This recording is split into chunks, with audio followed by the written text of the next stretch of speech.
And Prophet ﷺ tells us that there will come a time يُوشِكُ أَن تَتَدَاعَ عَالَمُ مِنْ كُلِّ أُفُقٍ, that the other nations, people from other nations will come and gather around you from every horizon, as just as hungry people, they approach food. You have been hungry, you work as a manual laborer or a builder.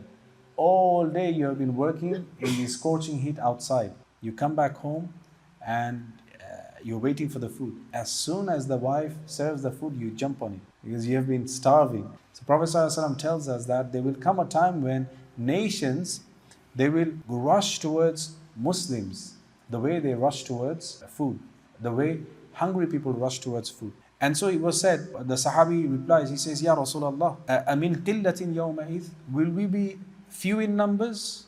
Is that why they can show such authority and power over us? The Prophet ﷺ says, Antum yawma idin kathir. Actually, you guys are going to be a lot in number that day. وَلَكِنَّكُمْ كَغُثَاءِ السَّيْلِ. However, you guys will be like the foam in a river, in a sea. Foam itself is insignificant. Who cares about foam? But then in a big place like the ocean, even more insignificant. تُنْزَعُ الْمَحَابَةُ مِنْ قُلُوبِ عَدُوِّكُمْ. Your enemies, in their heart, there will not be a single drop of fear against you. وَيُجَبُ بِكُمُ الْوَهْنُ. Rather, and in fact, the reason why your enemy will not be scared and afraid of you is because in your heart is something called wahan. So the Sahaba asks this question to the Prophet ﷺ, وَمَا الْوَهَنُ? What is wahan?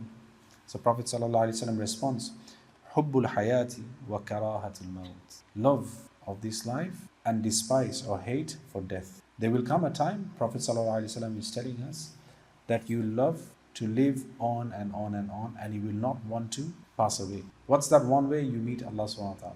Death. What did Allah subhanahu wa ta'ala remind us through the hadith of the Prophet sallallahu alaihi wasallam? The one who loves to meet Allah subhanahu wa ta'ala, Allah subhanahu wa ta'ala loves to meet him. And so the lesson that we take away from the hadith is that one thing that drives a person to follow his desire is love for this life, and vice versa.